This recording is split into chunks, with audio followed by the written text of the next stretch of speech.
History repeats itself அப்படின்னு சொல்லுவாங்க. வரலாறு மீண்டும் திரும்புகிறது அல்லது வரலாறு மீண்டும் நிகழ்த்தப்படுகிறது. பனிப்போர் காலத்தில் நடந்த ஆட்சி கவிழ்ப்புகள்ல இருந்து இப்ப நடக்கக்கூடிய ஈரான் போர் வரைக்கும் வெளிநாட்டு தலைவர்கள் வீழக்கூடிய எல்லா கதைகள்லையும் அமெரிக்கா அதுக்கு பின்னாடி நேரடியாவோ அல்லது மறைமுகமாவோ ஒரு அங்கமா இருந்திருக்கு. சில வெளிநாட்டு தலைவர்கள் நேரடியா அமெரிக்காவால கொல்லப்பட்டிருக்காங்க. சிலர் போர்கள் கிளர்ச்சிகள் மூலமா அகற்றப்பட்டிருக்காங்க. ஆனா எப்படியாச்சும் அமெரிக்கா அதுக்கு ஒரு காரணமா இருந்திருக்கும். பல சந்தர்ப்பங்கள்ல அமெரிக்காவுடைய தலையீடு பெரும்பாலும் குழப்பம், நீண்டகால போர்கள் அல்லது பல ஆண்டுகள் நீடிக்கக்கூடிய அதிகார போட்டிகளை தான் உருவாக்கியிருக்கு. அமெரிக்கா உண்மையாவே பிரச்சனைகளை தீர்க்க மூக்க நுழைக்குதா இல்ல அமைதியா அந்த பிரச்சனைகளை இன்னும் மோசமாக்குதா? பைடனுக்கு ஒரு யுக்ரைன் போர்னா ட்ரம்ப்புக்கு ஈரான் போர். ஆக அமெரிக்கா மறுபடியும் இப்ப உலகளாவிய மோதலோட மையத்துல நிக்குது. அமெரிக்க அதிபர் ட்ரம்ப் இஸ்ரேலோட சேர்ந்து ஈரான் மேல மேற்கொண்ட ராணுவ நடவடிக்கையால எண்ணெய் விலை உயர்வு, உலகளாவிய பதற்றம், அதோட மத்திய கிழக்கு மற்றும் ஐரோப்பா வரைக்கும் போர் பரவுவதற்கான அபாயம் எழுந்திருக்கு. நம்ம வீட்டில எல்லாம் சிலிண்டர் வரல அப்படின்னா அதுக்கு கூட அமெரிக்கா ஈரான் மேல தாக்குனது தான் காரணமா இருக்கும். ஈரானா இருந்தாலும் சரி, யுக்ரைனா இருந்தாலும் சரி, உண்மையான கேள்வி ஒன்னே ஒண்ணுதான். இந்த போர்கள் அமெரிக்காவை இன்னும் சக்தி வாய்ந்த நாடா மாத்துதா இல்ல மெல்ல மெல்ல பலவீனப்படுத்துதா? அழிவு பாதையை தேடி செல்கிறதா அமெரிக்கா? விரிவாக அலசுவோம். இது தந்தி டிவியின் நியூஸ் டீப் டைவ். வழங்குவது நான் வினோதினி முத்துராமலிங்கம்.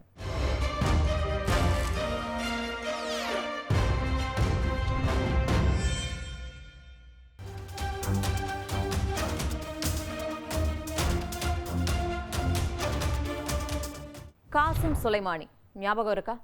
ஈரானுடைய மிகவும் சக்தி வாய்ந்த ராணுவ தலைவர்கள்ல ஒருத்தரா திகழ்ந்தவர். ஜனவரி 2020 சுலைமானி ஈராக்குக்கு வந்தார். அவருடைய வாகனம் பாக்தாத் விமான நிலையத்திலிருந்து வெளியேறினப்ப அமெரிக்கா ட்ரோன் தாக்குதலை நடத்தி அவரை படுகொலை செஞ்சது.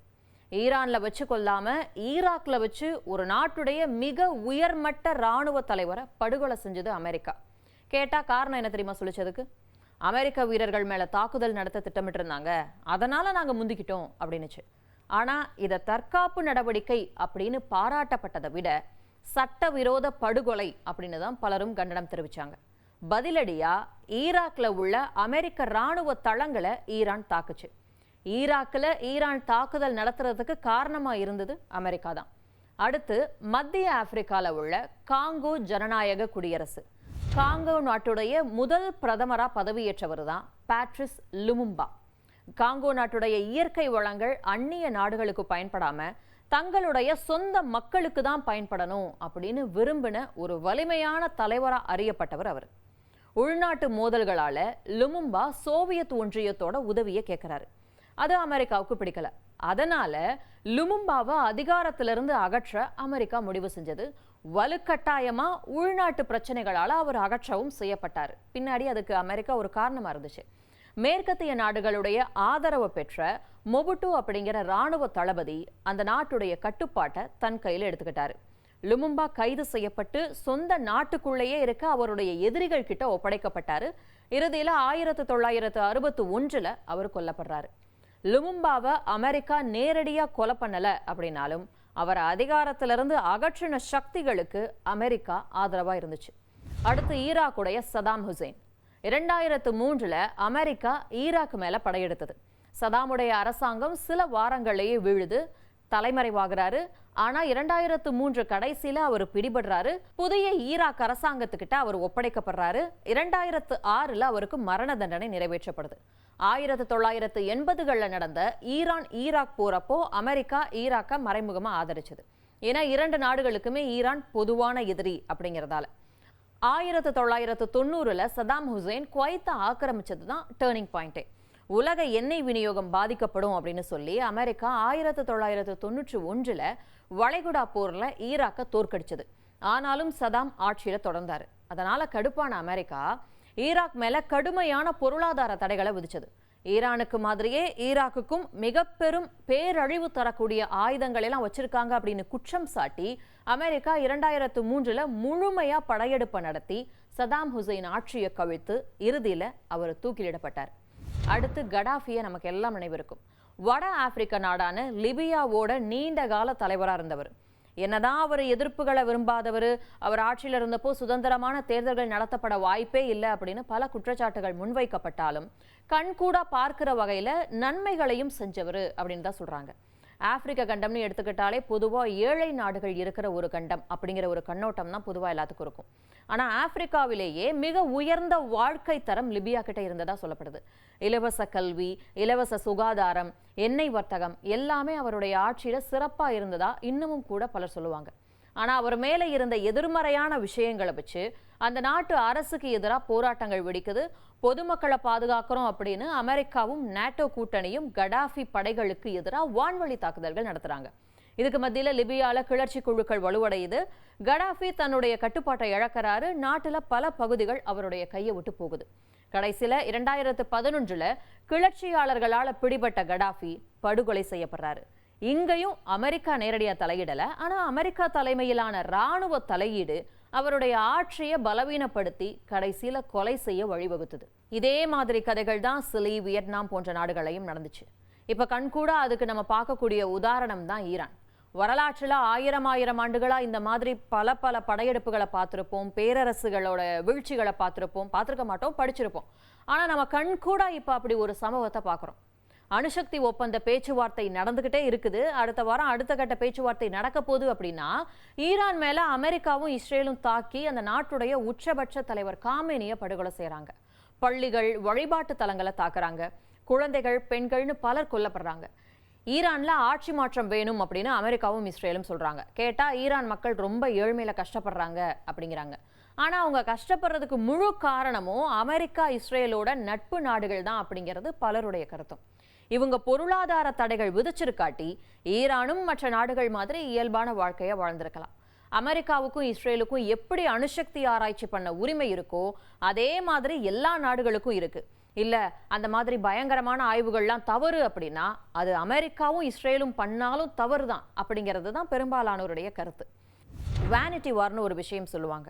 ஆணவ போர். வேனிட்டி அப்படின்னாலே தற்பெருமை, தம்பட்ட அடிச்சுக்கிறது அப்படின்னு தான் அர்த்தம்.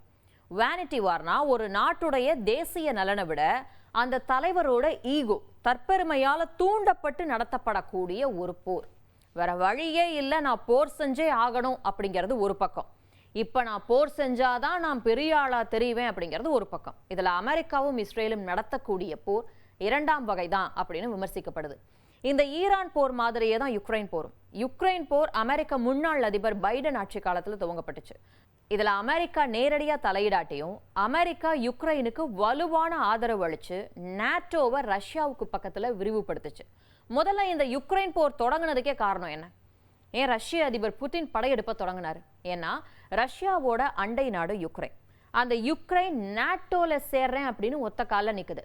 அமெரிக்கா தலைமையிலான நேட்டோ படை யுக்ரைன்ல நிலைநிறுத்தப்பட்டா அது ரஷ்யாவுக்கு எப்ப வேணும்னாலும் ஆபத்தா அமையலாம் அப்படிங்கிறது அந்த நாட்டுடைய தலைவருக்கு எழக்கூடிய இயல்பான கவலை. யுக்ரைன் சொல்ல கேட்கல. அதனால புட்டின் ராணுவ நடவடிக்கையை தொடங்கினார். அதுக்கப்புறம் இந்த சண்டையை அமைதிப்படுத்துறதை விட்டுட்டு அமெரிக்கா உள்ளிட்ட மேற்கு நாடுகள் என்ன பண்ணாங்க? ஆயுத உதவி, நிதி உதவின்னு லட்சம் கோடியா வாரி இறைக்கிறாங்க யுக்ரைனுக்கு ஆதரவு கொடுக்க. இப்ப இந்த மேற்குலகம் யுக்ரைனுக்கு உதவுறதால ரஷ்யாவோட கோபமும் சந்தேகமும் அதிகரிக்குமா இல்ல குறையுமா? யுக்ரைன் போரை நிறுத்துறதுக்கு இதுதான் வழியா? பைடன் காலத்துல இந்த போருக்கு அமெரிக்கா நிறைய செலவழிச்சிருச்சு. அதனால நான் ஆட்சிக்கு வந்ததுக்கு அப்புறம் நிதியுதவியும் கிடையாது, ஒன்றும் கிடையாது அப்படின்னாரு ட்ரம்ப். ஒரே நாள்ல நான் போரை நிறுத்தி காட்டுறேன் அப்படின்னாரு. சரி, ட்ரம்ப் சொன்னா சரியா இருக்கும், ஆட்சிக்கு வந்து போரை முடிச்சு விட்டுருவாரு அப்படின்னு பார்த்தா எரியிற வீட்டுல பிடுங்கின வர லாபம் அப்படின்னு ஒரு பழமொழி சொல்லுவாங்கல்ல. அப்படி ட்ரம்ப் யுக்ரைனோட ஒரு ஒப்பந்தத்தை போடுறாரு.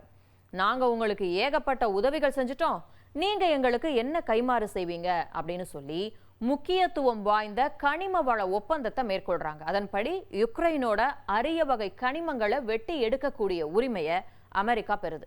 யுக்ரைனுக்கான ஆதரவும் நீடிக்குது. அமெரிக்காவோட பொருளாதாரம் உயரணும், மேக் அமெரிக்கா கிரேட் அகெயின் அப்படின்னு சொல்லி ஆட்சிக்கு வந்தீங்களே ட்ரம்ப், நீங்க மற்ற நாடுகளுக்கு வரி போட்டு வைத்த கட்டி வாய கட்டி சம்பாரிச்ச வரியெல்லாம் ஈரான்ல குண்டு போட்டு கரியா போகுதே, அதை பத்தி உங்களுக்கு கவலை இல்லையா? இப்படி அமெரிக்கா நடத்தக்கூடிய போர்களால அமெரிக்கா லாபம் அடைஞ்சுக்கிட்டு இருக்கு? கண்டிப்பா கிடையாது.